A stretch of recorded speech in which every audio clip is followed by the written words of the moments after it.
everybody, for tonight's FT Learn, I want to talk to you about how you can simplify your lesson planning. And I would say that this is probably going to be a topic that would be best for intermediate grades and higher. There's lots of different variations that you can use here, and I'm going to talk through a template that I made that will help you plan. So the work we're going to talk about tonight is based off of some of the things that are in Casey Bell's Shake Up Learning and her dynamic learning model. We're going to focus in on some of the things that have to do with creativity and critical thinking specifically, and also creating and sharing. There are some links that I'll have in the document that I'll share with you. So these would be something to check out: the Shake Up Learning link, Google Teacher Tribe, which is an excellent podcast if you haven't listened to it, and the Shake Up Learning Show, which is another podcast. The work that I put together is also based off of the 5 E's lesson planning. There is a document here that you can click on and see. And then if you need help finding resources, we have been curating those on our FTNTI website. And so if I just click out here to show you that really quick, there's some general resources here on the first page. And then as we build things out, we are adding things for specific content areas. So if you just click that down arrow, you can check out some other content areas with all different kinds of lesson planning tools. Okay, so the model that I'm going to talk to you tonight about, like I said, is already based off of the 5 E's. But with this, we are going to look to engage students, have them explore content, explain it, create, connect, and share. With engage, we want to try to pique student interest in the topic. Usually that's with some kind of video, or it could be a podcast, which would be really interesting to try out with your students, or it could be a good article. They will then explore content, either teacher or student curated resources, and they'll take notes. They should explain their thinking by synthesizing information, and then they'll be creating a product of some kind to show understanding. This could be group-based, or it might be individual, depending on the topic and what your goals are. And the last thing they'll want to do is bring it all back together and connect and share with each other.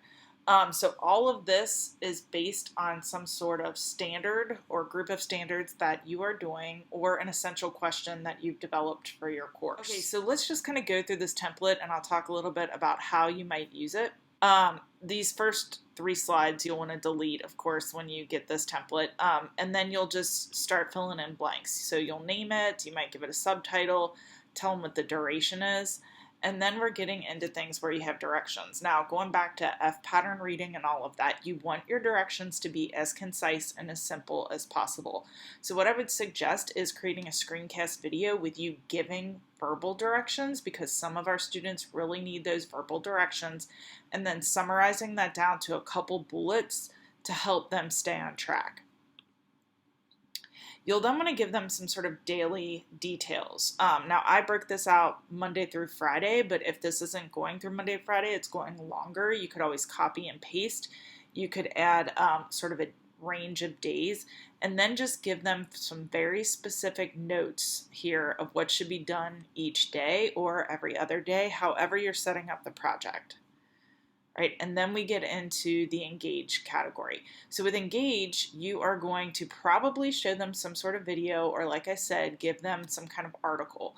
Some digital tools you might want to check out for this section would be PlayPosit or Edpuzzle, where you can have students watch a video and then do some sort of assessment along the way. Another really great option for this engage feature would be Nearpod. Definitely check out some of the Nearpods that are available, because you can build in quick formative assessments, or you could have them watch the video and do a couple different kinds of graphic organizers. The fact is here, we want kids to be active in the learning. So here are a couple different graphic organizers. There's a Think, Puzzle, and Explore organizer, or a See, Think, Wonder. And whatever you do, you would just delete whatever you don't need. Okay, for the next phase of the lesson then is Explore, and this is where you either create teacher curated resources, or you give the students the question and you say, okay, you go out and find the resources that make sense to you. This could be notes, it could be links, it could be a PowerPoint presentation that you created, it could be pages that they have to read in a book. It could be problems, math problems they have to practice. Anything sort of goes in this explore area. If you're going to ask students to curate, you're going to ask them to put all of their resources here in this space. And this also is where students should be kind of taking notes on the topic. So there's a couple different note-taking tools that I have. Here on slide 14, this would be something maybe more for our intermediate students where they would just kind of write down where they got their information and some facts. And then this might be for middle and high school where it's more of a Cornell approach to the note-taking where they write down the essential question, they put the source that they're using, they type in their notes, a summary, and questions. Here's another kind of tool that could be used really at any grade level where you or the student would insert a video here on this area and then the student would write down a summary with key details. So again, they're just being active in looking for information. And this video one could also work for a podcast. Okay, so then the next phase of the lesson planning is where students have to explain. And this is really where they're going to synthesize the information. They're going to pull all of those sources together that they've used. They're going to summarize and synthesize, check their understanding, and then they might have to ask you for clarification. This is a great place to insert some formative assessment where you maybe check in on their notebook or have them do a Flipgrid or call a Teams meeting for part of the class or all of the class. You could also use Schoology discussions where they maybe summarize or synthesize their information and put it in there and then everybody comments underneath to sort of elaborate and extend that discussion.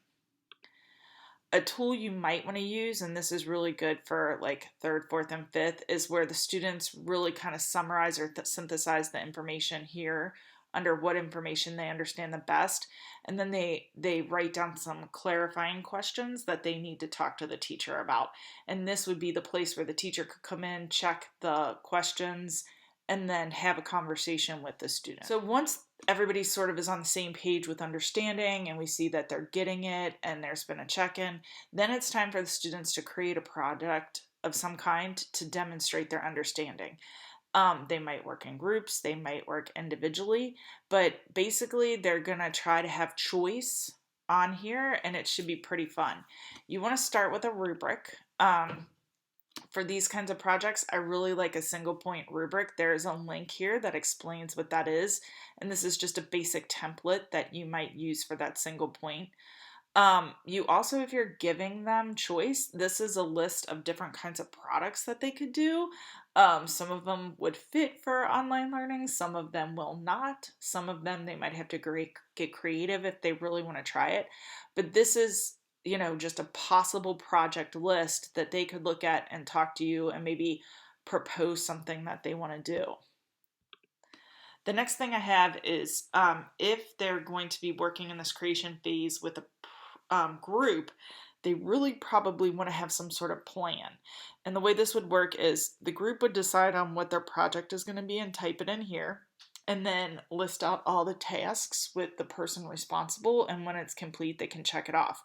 And then down at the bottom is just like a little graphic that they could fill in that sort of blocks out what the steps are in the process. Some other things they might want to consider doing, and any of these things could just be deleted or formatted to meet your needs, but they might want to consider doing some sort of storyboard if they're working with a group and they're going to do a video or a presentation of some kind. They might also decide to make something at home. I'm not sure. But here they would maybe plot out what that model or artwork is going to look like. And then the final step is to connect and share. And when you connect and share, this is just where we're being very mindful of having our students, have an audience for their work. And there's a number of different ways that you could have them share their projects. They could share them in Schoology discussions where they post links to videos or presentations or blog posts that they've written, whatever they want to do.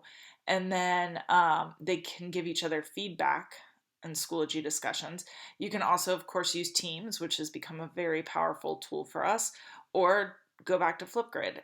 So those are just some quick tools that you might use to help students do these 5 things: engage, explore, explain, create, and then connect and share. And this could take 1 week, it could take 2.